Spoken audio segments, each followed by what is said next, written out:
Assalamu alaikum everyone. I hope you are doing well. This is Mohsin Shafiq and you are watching IELTS with Mohsin Shafiq YouTube channel. I welcome all to my YouTube channel. Well viewers, last जो मैंने video upload की थी उसमें मैंने आप लोगों को IELTS का वन लाइनर बताया था कि IELTS का एग्ज़ाम कितने मॉड्यूल्स के ऊपर कंसिस्ट करता है। अलॉन्ग विद दैट मैंने उसके क्वेश्चन टाइप को भी डिस्कस किया था और लास्ट वीडियो में मैंने इंडिकेट किया था कि मैं आने वाली वीडियोज़ में आप लोगों के पास एक सीरीज़ लेकर आऊँगा जिसमें हम सारे मॉड्यूल्स को एक एक करके डिस्कस करेंगे। तो राइटिंग टास्क जो है वो आज मैं उसको करने जा रहा हूँ। राइटिंग का मॉड्यूल दो टास्क के ऊपर कंसिस्ट करता है जिसमें हमारे पास राइटिंग टास्क 1 और राइटिंग टास्क 2 होता है। मेरी आज की वीडियो राइटिंग टास्क 1 के मतलब है। राइटिंग टास्क 1 के मतलब मैं आप लोगों को पिछली वीडियो में बता चुका हूँ कि राइटिंग टास्क 1 में हमने 150 वर्ड लिखने होते हैं और इसके हमारे पास 3 बैंड्स होते हैं। राइटिंग टास्क 1 हमारे पास पाई चार्ट किस फॉर्म में आ सकता है, लाइन ग्राफ आ सकता है, पिक्चर प्रोसेस आ सकता है एंड सो ऑन। आज की इस वीडियो में मैंने एक सैम्पल पिक किया है जो कि मैंने गूगल से पिक किया और ये रीसेंट एग्ज़ाम में आ चुका है। सबसे पहले आप लोगों को एक चीज़ माइंड में रखनी है कि जब भी हम राइटिंग टास्क 1 करने जाएंगे तो हमारे पास 150 वर्ड्स की लिमिट होती है और हम 200 वर्ड्स तक लिख सकते हैं। राइटिंग टास्क 1 हमारे पास 3 इसके पार्ट्स होते हैं जिसमें हमने पहले में इंट्रो लिखना होता है, सेकंड में हमने जो मिडिल पार्ट होता है उसमें हमने ओवरऑल व्यू लिखना होता है जो भी हमारे पास पाई ग्राफ हो, लाइन ग्राफ हो या कुछ भी हो, और थर्ड में हमने स्पेसिफिक डिटेलिंग्स करनी होती है। ओके, मैंने ये सारी इस वजह से चीज़ें एक्सप्लेन कर रहा हूँ ताकि आप लोगों को वीडियो समझते हुए ज़रा भी मसला ना हो। जहाँ तक इंट्रो की बात है तो जब हम इंट्रो लिखेंगे तो हमने इंट्रो में कुछ भी ज़्यादा नहीं करना होता। जो हमारे पास टास्क आया होता है वहाँ पर जो हमें डिस्क्रिप्शन दी होती है हमने उसी को रीस्टेट करके लिखना होता है। रीस्टेट में हमने क्या करना होता है कि हमने सिनोनिम्स को बदलना होता है जिससे हमारा रीस्टेट कंप्लीट हो जाता है।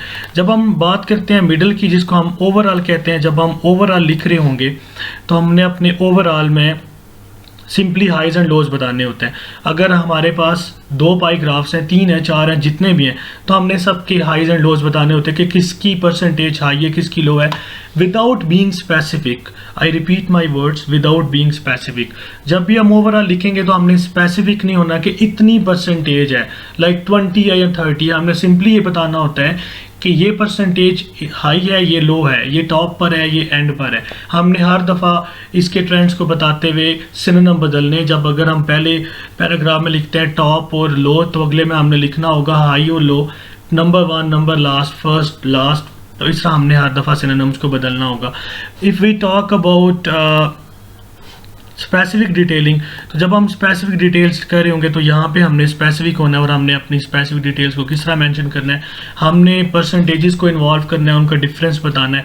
रिमेंबर दिस कि हमने स्पेसिफिक डिटेल में एक एक फीचर को बिल्कुल भी एक्सप्लेन नहीं करना, हमने सिर्फ कंपैरिजन बताना है जहाँ पे हमें लगता है कि रेलिवेंट कंपैरिजन बनाया जा सकता है।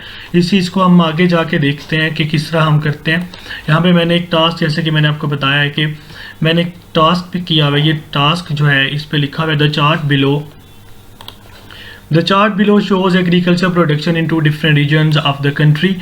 Summarize the information by selecting and reporting the main features. तो हमें यहाँ से पता चल जाता है कि हमने अपनी स्पेसिफिक डिटेल्स में मेन फीचर्स को डिस्कस करना है और हमने यहाँ पे स्पेसिफिक होना है। उससे ऊपर हमने ना जनरल में स्पेसिफिक बात करनी है ना अपने इंट्रोडक्शन में। तो जैसे मैं बता चुका हूँ कि हम जब भी अपना इंट्रोडक्शन लिखेंगे तो हमने ये जो अपनी डिटेल्स है जिसको मैंने हाईलाइट किया हुआ है हमने इसको रीस्टेट करते हुए इसके सिनोनिम्स को बदलना है। तो आइए देखते हैं कि सिनोनिम्स को कैसे बदलते हैं। मैंने यहाँ पे ऑलरेडी मैं लिख चुका हूँ। मैंने अपना ये इंट्रो लिखा था chart which are given below. हम ऊपर देखते हैं तो हमें लिखा हुआ है the chart below show agriculture production. तो मैंने यहाँ पे सिनोनिम्स को बदला। किस तरह मैंने सिनोनिम को बदला, मैंने यहाँ पे लिखा the chart which are given below describe. तो यहाँ पे हमारे पास लिखा हुआ है बिलो शो, तो मैंने शो को डिस्क्राइब में बदला the agriculture growth in 2 different areas of the country. और यहाँ पे हमारे पास लिखा हुआ है 2 different regions of the country. तो मैंने रीजन्स को एरियाज में बदला और इसके अलावा agriculture production remain the same. ये मेरा हो गया इंट्रो मैंने यहाँ पे सिर्फ हेडिंग के तौर पे लिखा, आपने अपने पेपर में नहीं लिखनी बिकॉज सिर्फ समझाने के लिए। तो आपने इस चीज़ को इंश्योर कर लिया कि हम जब भी राइटिंग टास्क 1 को एक्सप्लेन करने जाएंगे तो हमने अपने इंट्रो में सिर्फ और सिर्फ जो हमें डिस्क्रिप्शन दी होगी उसको हमने रीस्टेट करके लिखना है। When it comes to journal paragraphing, when it comes to जब हम ओवरऑल बताते हैं तो ओवरऑल में हमारे पास जो भी ग्राफ्स अपीयर होंगे हमने उसके हाइज एंड लोज बताने हैं। लेट्स सपोज हम पहले नंबर पे ऑब्वियसली हम ईस्टर्न रीजन को एक्सप्लेन करेंगे, तो हमने ईस्टर्न रीजन में देखना है कि हमारे पास हाई परसेंटेज रखने वाली कौन सी चीज़ है। तो हम देखेंगे तो हमारे पास हाई परसेंटेज रखने के लिए जो प्रोडक्शन का यूनिट है वो मीट है, और ऑन दी अदर हैंड जो सबसे लोवेस्ट पर है वो होता है, वो यहाँ पे ग्रेन है। तो हमने हाई और लो को एक्सप्लेन करना है हमारे जर्नल पैराग्राफ में, और उसके बाद हमने दूसरे जब हम वेस्टर्न रीजन की बात करेंगे तो उसमें भी हम देखते हैं कि हमारे पास हाई क्या है। हमारे पास हाई में ग्रेन है, और उसके बाद हमारे पास वेजिटेबल जो है ये लोवेस्ट अमाउंट शेयर करने वाला प्रोडक्शन यूनिट है। तो जब भी हम स्पेसिफिक डिटेलिंग की तरफ जाएंगे तो उससे पहले हमने ओवरऑल लिखना है। ओवरऑल में हमने हाई और लो को मेंशन करना होता है। रिमेंबर दिस, ओवरऑल में हमने हाई और लो को मेंशन करना होता है विदाउट बीइंग स्पेसिफिक। हम यहाँ पे कोई परसेंटेज को इन्वॉल्व नहीं करेंगे, but when it comes to specific detailings तो हम स्पेसिफिक डिटेलिंग्स में ज़रूर इनके यूनिट्स, इनकी परसेंटेजेस को मार्क करेंगे। तो आइए देखते हैं कि मैंने ओवरऑल कैसे लिखा। ओवरऑल में मैंने यहाँ पे सिर्फ एक्सप्लेन करने के लिखा कि हमने हाइज एंड लोज लिखने। आपने पेपर में ऐसी कोई हेडिंग नहीं देनी, मैं सिर्फ एक्सप्लेन करने के लिए यहाँ पे लिख रहा हूँ।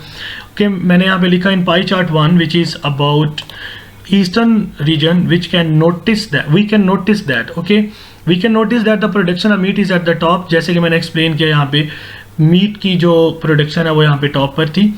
We can notice that the production of meat is at the top whereas grain is at the bottom position. Okay, see this grain यहाँ पे बॉटम पोजीशन पर थी। उसके अलावा वी कैन उसके बाद हम अगला देखते हैं। We talk about agriculture growth in western region, grain is at first position. यहाँ पे हम देख सकते हैं कि ग्रेन जो है वो फर्स्ट पोजीशन पर है और वेजिटेबल जो है वो लोवेस्ट पोजीशन पर है, and vegetable is at the last position या लोवेस्ट पोजीशन। ओके, अगेन जब भी हम ओवरऑल लिखेंगे तो हमने सिर्फ और सिर्फ हाइज एंड लोज को मेंशन करना है without being specific. When it comes to specific detailings तो हमने इसके अब ओब्वियसली हमारे पास टू पाई ग्राफ्स हैं, तो हम 2 स्पेसिफिक डिटेलिंग करेंगे 2 पैराग्राफ्स की फॉर्म में। अगर हमारे पास 3 होते तो हम 3 भी कर सकते थे।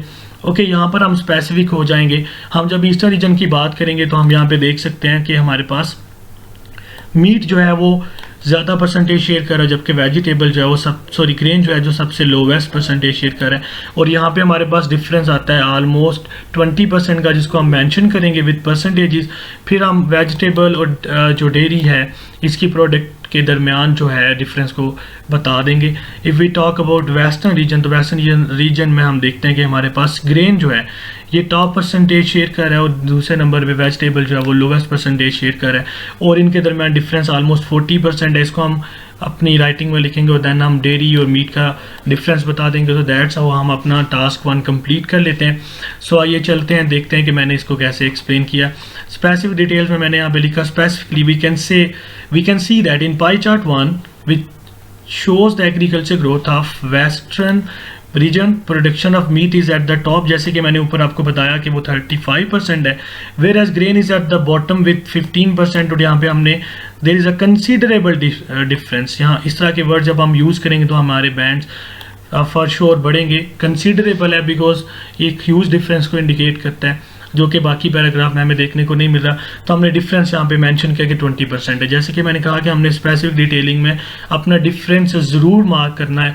However vegetable and dairy share the percentage of respectively 20 and 30%। Respectively का मतलब है कि जैसे मैंने यूज़ किया वेजिटेबल और डेयरी तो मैंने इसी तरतीब से इनके डिफरेंस को बता दिया। ओके, ये हमारी होगी फर्स्ट पैराग्राफ की डिटेलिंग, जो कि हमने स्पेसिफिक डिटेलिंग की।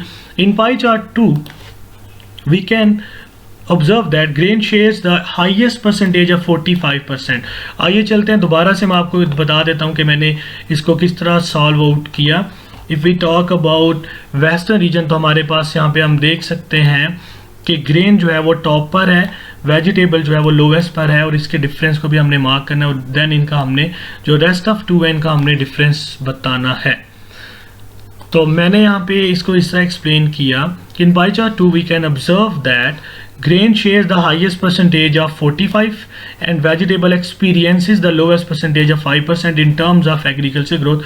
There is a notable difference of notable difference of 40%। अब क्योंकि एक बहुत बड़ा डिफरेंस है तो हमने इसको नोटेबल लिखा, ऊपर वाले में हमने कंसीडरेबल लिखा, दोनों ही करेक्ट है। Meat and dairy share the difference of 20%। So that's how हम अपना स्पेसिफिक डिटेलिंग को कंप्लीट करते हैं। अगेन हमने रीस्टेट किया, रीस्टेट में हमने जस्ट सिनोनिम्स को चेंज किया। जैसा कि मैंने आपको ऊपर बताया कि रीस्टेट करते हुए हमारे पास ये जो इन्फॉर्मेशन लिखी होती है हमने इसी के सिनोनिम्स बदल के लिखना होता है। When we talk about general तो हमने ओवरऑल बताना होता है कि कौन सा हाई है कौन सा लो है। तो हमारे पास दोनों में हमने हाइज एंड लोज को डिस्कस किया, और जब हम स्पेसिफिक पे आएंगे तो हमने इनकी परसेंटेजेस को इन्वॉल्व करना है और उसका डिफरेंस बताना है। So that's how I recommend you to do your task 1। I hope आप लोगों को इस वीडियो से बहुत ज़्यादा इन्फॉर्मेशन मिली होगी। Till next time, take good care of yourself, follow my YouTube channel for upcoming videos. I will be making some more useful and informative videos for you. I hope you will get to learn more new things and informative things. Till next time, take good care of yourself. I'm signing off.